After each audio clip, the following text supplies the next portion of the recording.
Welcome to Reimagining Cyber. I'm Ben, and today I'm joined by our resident cyber threat whisperer, Tyler Moffat, and we're going to be diving into a fascinating story straight from last week's Black Hat USA conference, a talk titled No Hoodies Here, Organized Crime in AdTech. Now, Tyler, before we unpack what is a wild story of billion-dollar scams that are hiding in plain sight, to be honest, can you give our listeners a bit of a primer on Black Hat? What is it? Why is it such a big deal in the security world? Absolutely. Thanks, everybody, for joining. Appreciate you listening. Yeah, Black Hat is like one of, if not the, most famous or widely known, like, hacking security conference in the world. I would say if Black Hat isn't the biggest, RSA would be the biggest, but RSA is more like, I would say, you have the executives and more so high level sort of ideas and presentations. When it comes to actual technical breakthrough and proof of concept of here's what we found to be insecure, and like a lot of the times some patches or CVEs that were presented and were big deals that people patched earlier this year became actual sessions where they disclosed how they found out how that worked, figured out how to bypass, and gave their proof of concept, at the actual conference at Black Hat. So while Black Hat has definitely introduced an expo hall, I think I've been going for like 11, 12 years now. And only in the past 10 years have they introduced an expo hall. So it used to just be just briefings, just proof of concept, disclosures of crazy stuff people were able to do, hacking Teslas or hacking medical equipment or big giant CVEs and Microsoft or NVIDIA, you name it. Big stuff absolutely gets disclosed here. But now they've brought in the expo hall and they have that same RSA sort of high level CISO feel as well. They sort of combined it, right? But its purpose there is also it coincides with DEF CON. So it's always at Vegas. It's always kind of a crazy, chaos going when the Black Hat DEF CON crew come in, cutting edge research, especially DEF CON. So a lot of people like to go to Black Hat and DEF CON, but DEF CON follows Black Hat, and DEF CON is the one you definitely want to watch out for, because that's the one where real name hackers coming in to actually I wouldn't say cause chaos, but every time Black Hat DEF CON come in, to give you an example, I was at the Bellagio. It's not even hosted the Bellagio. It's at Mandalay Bay. They had hacked the internal PA system of the Bellagio. And this was 5-6 years ago, to play Rick Astley, Never Gonna Give You Up, throughout all the casino. And no one deserves that. And they did it because of apparently the smart thermostat on the fish tank in the Bellagio was their way in to the network to then play on the PA system. And so that gives you the type of people that come in. They're coming in just to mess stuff up anyway, and play with it. All in jest and fun. Obviously, they're not there to be dangerous or cause any damage per se. Granted, there have been incidents and accusations of that, but for the most part, it's to spread awareness. It's a security conference, but this is the one where hackers come in and like to showcase stuff, and a lot of times get in trouble. And many hotels have sort of rejected after a few years. They're like, we don't want to host this anymore. You're not welcome here anymore. So DEF CON this year no longer hosted at any hotel. They just had to go to the straight normal Las Vegas Convention Center. Previously, they'd been at Bally's and then at Paris and then at different hotels. Yeah, it's crazy. But yeah, think of it like the Oscars of cybersecurity. Instead of movie stars, you got hackers in jeans. They're not usually in hoodies, though. You mentioned Rick Astley there. I've often wondered if you were to go to a Rick Astley gig, he'd kick off with Never Gonna Give You Up. He'd do an encore of Never Gonna Give You Up, but goodness knows what he'd do in between because his back catalogue isn't massive. Anyway, let's not dive down that particular rabbit hole. No hoodies. That was referenced in the title of the talk you went to. What's the meaning behind that? Yeah, I think it's because, the stereotype of hackers is that they're in a dark room, with the hoodies on and the Matrix code in the background, and they're typing on their keyboard. Listening to Rick Astley. Right. And really, that's not true for the overwhelming majority of hackers. And it's still portrayed that way. Mainstream media, that's the stereotype. And I don't know if that'll ever be shed, but it's really not. It's not how it is, right? So aren't these lone wolf hackers in the basements wearing hoodies, listen to the techno music, when really most of these guys, especially now, like the way it becomes sort of even ransomware, it's like a business model, right? And they operate in broad daylight. They're usually, sometimes in many cases, dressed business casual, among, actual buildings, working with people that like have PTO in the most legitimate fashion that you would assume. Well, obviously they're not legitimate, right? If that makes sense. So, and I would say we're approaching the amount of money that cyber criminals make that aren't in hoodies. We're coming close to trillions of dollars. But this one specifically, through ad fraud, AdTech, billions of dollars. Basically malicious traffic distribution, right? And affiliate scams. And they aren't afraid to show off like the pictures of their yachts and luxury vacations on Instagram. They have plenty of that. And that's not new either. Whether we talk about just this AdTech specific crew and demographic of people and gangs I'm going to talk about, that is true not just for this AdTech, but ransomware or botnets or any other type of successful criminal who makes a whole bunch of money.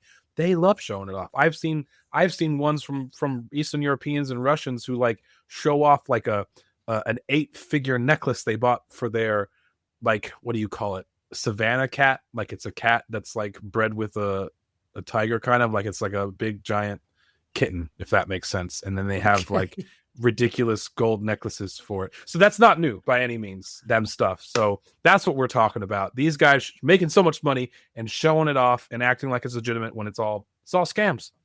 I'll tell you what, the SEO tags on this particular episode are going to be wild. We're going to have Rick Astley and we're going to have Savannah cats with gold medallions. Anyway, so this isn't ransomware gangs hiding in the shadows. It's basically white-collar cybercrime, but on steroids, if you like. Yeah, basically, like I said, I mean, this talk was the story of a massive operation called Vex Trio, connected to another entity called Los Polos. And these aren't fringe players. All right. Vex Trio is the single largest traffic distribution system, or TDS, linked to compromised website redirects. Okay. So to explain that, if you've ever clicked on a legitimate site that suddenly like redirected you to you've won a prize, right? Or whatever ad you just saw a redirect. You wanted to click something, expecting something, and you didn't go there and you went somewhere else that was just an ad. That's literally TDS in action. And Vex Trio's reach is like staggering. So in 2024 alone, 40% of all compromised site redirect traffic came from them. Okay, almost half. That's just insane. Every one of us has totally had an experience where we clicked on something and we just got redirected to some ad somewhere. Okay, 40% of them are these guys. And so Infoblox found traces of Vex Trio activity in basically more than half of their customer networks. All right. And that's, from, Infoblox. So really big players, wide spanning across everywhere. So how does this malicious ad tech actually work then? So in a legitimate tech ad, okay, advertisers pay platforms to place ads on websites, right? Affiliates promote products, and if you buy through their link, they get a commission, right? This is very standard bread and butter, marketing model. But in malicious ad tech, it's basically the same framework, but it's hijacked. So the cycle goes compromised website. So hackers inject malicious code or SEO poisoned links into legitimate sites. And then the traffic distribution system. This redirects unsuspecting users through Vex Trio's network, all right, that they've made, if that makes sense. And then the profiling, they fingerprint your browser and location to send you sort of the perfect ad, or in their sense, a scam. And then malicious advertisers. These are the end customers of Vex Trio, like fake dating sites, malicious apps, crypto scams, fake antivirus alerts, you name it. All that stuff is basically this new group or network that they supply you with. It's like a criminal version of Google Ads, but the end product that's served to you is always a scam. And I presume they're not doing this alone then? Absolutely not. They have dozens of affiliates. Some relationships are short-term groups, like, Sock Ghoulish or Clear Fake, but others are long-term partners in crime. So Balada Injector and Master 134, they even integrate with other TDS networks. So it's like an interlinked, ecosystem of like cyber criminals, bad actors, they all sort of working together. You mentioned Los Polos earlier on. Does that mean the chickens? Yeah. Right? So is it taken from Breaking Bad? Yes, it is. Los Polos Hermanos. Yeah, exactly. In Josh fact, the Spring's icon chicken shop. they certainly do. They like to do stuff like that, if that makes sense. You should see some of the, obviously this is a podcast, but some of the slides they had up, they had some sort of like chemistry set and people that looked like they were from Breaking Bad, if that makes sense, on the bottom of their advertisement. So you pulled up exactly on it. That's exactly what they were doing. I'm presuming that everyone here might have seen Breaking Bad. Essentially, Los Polos Hermanos is the fast food restaurant that a drugs kingpin works from. It's his front, if you like. Anyway, exactly. They love it. They love to, relate to the analogy of being criminals themselves by doing stuff like that. Like they can't help themselves. They literally can't help themselves. They love doing it.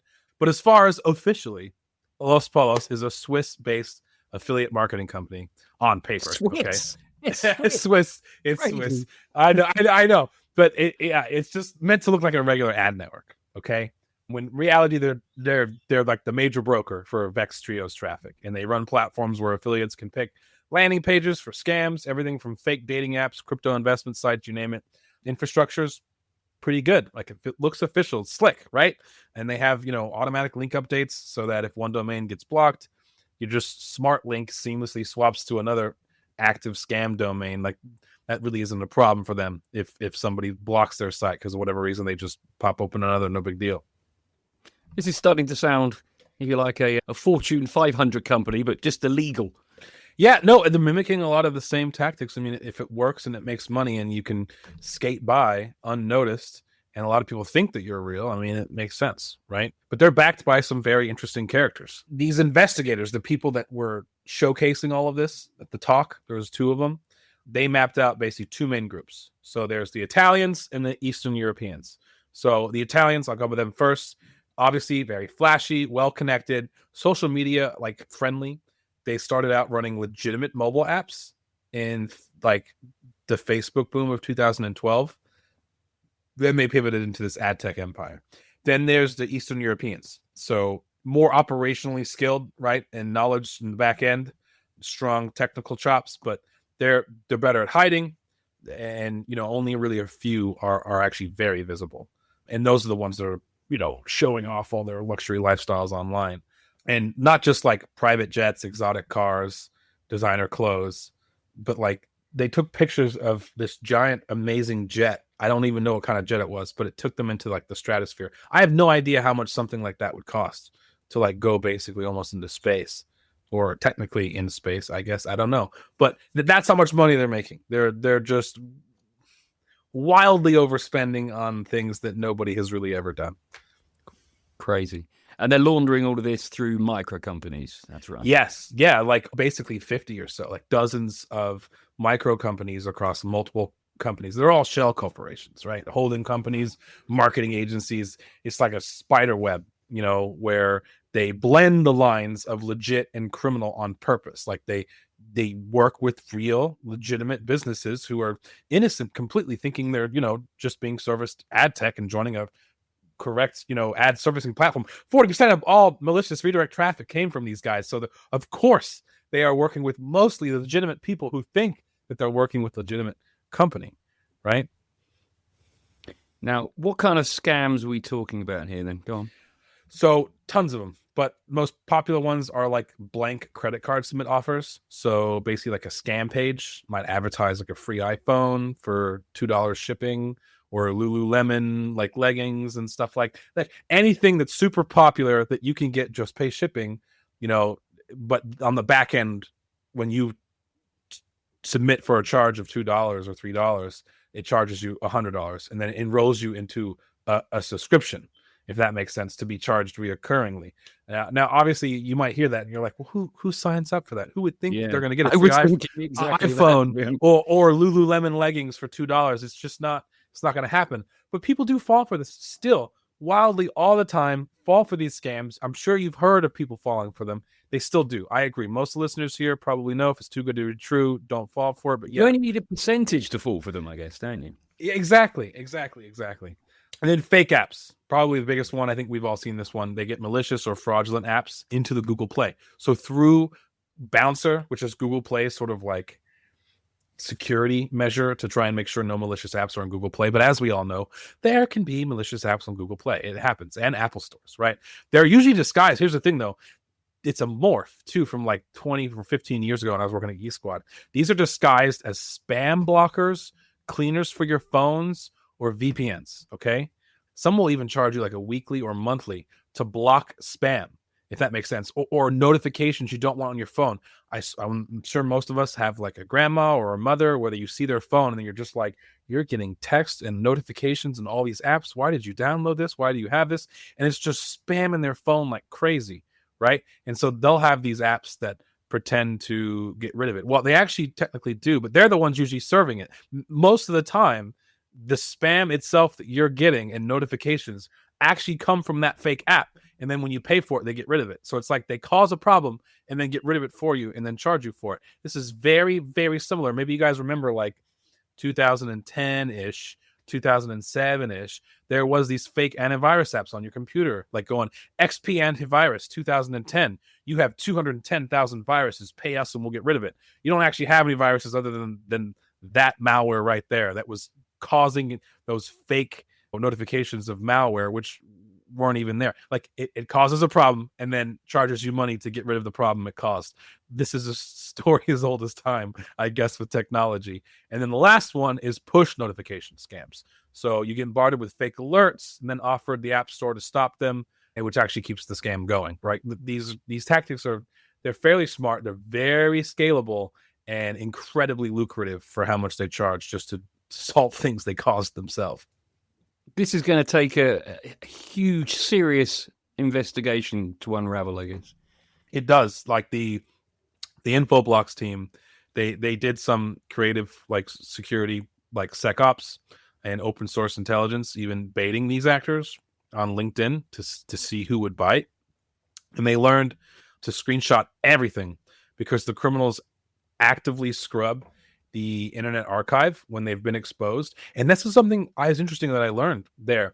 Like these Wayback Machine or Internet Archive stuff, like I always thought that those were pretty, like if you snapshotted and saved a website from a point in time, because you're like, in case this changes or gets, turned off or shut down, I have at least a history of it working at this snapshot in time. Right. And I've used it before and it's been useful. And I always sort of felt that it was set in stone and saved forever. Not true. If you own the domain that's being snapshot and being historically, recorded and archived, and you choose to want to have it removed, if you can prove that you own the domain to the Internet Archive and Wayback Machine, they will basically yield to the takedown. So it's like playing whack-a-mole, but the moles have lawyers and PR teams. So definitely interesting. And all the time this is happening, they're living it up. They're going crazy. The high life. Yeah, ski trips, tropical resorts, private jets to Coldplay concerts, you name it. It's one of those rare cases that the follow the money comes with, Instagram geotags, right? And it drives the point home that this scamming is big business. They operate like executives, they travel like influences, and ultimately they act and think like criminals, right? And at some point it feels like the way they post that they're legitimate businessmen and women, like it's crazy. All right then, Tyler, the big takeaway. What should our listeners be considering? What should they be thinking about? Yeah, definitely. Malicious AdTech is real. So it's not getting enough attention from the security community. One thing I say is like these guys, as soon as they're disclosed, like Infoblox did a good job showcasing, but they basically said, as soon as we give this session and this briefing, all this information is coming down. All these websites we told about you are getting scrubbed because they've had experience with that. So it's very difficult to get attention because as soon as anything comes up about them, they scrub it, right? So back up your evidence. Number two, whether you're a researcher or a victim, don't rely on a single archive, for sure. And, third would be cybercrime is organized crime. In this case, It's run by people who look like startup founders. Like you said, they're not in the hoodie hackers. That stereotype doesn't really reign true anymore, right? And so it's definitely tough. I watch out for all that stuff. If it sounds too good to be true, it definitely is. I don't really have like a here's how you can protect yourself when it's like 40% of malicious ad redirects are still running this. So it's just more stuff to be watch out about, and definitely with the ad notifications and spam on your phone, it's all fake and literally designed to take money from you. It's absolutely crazy.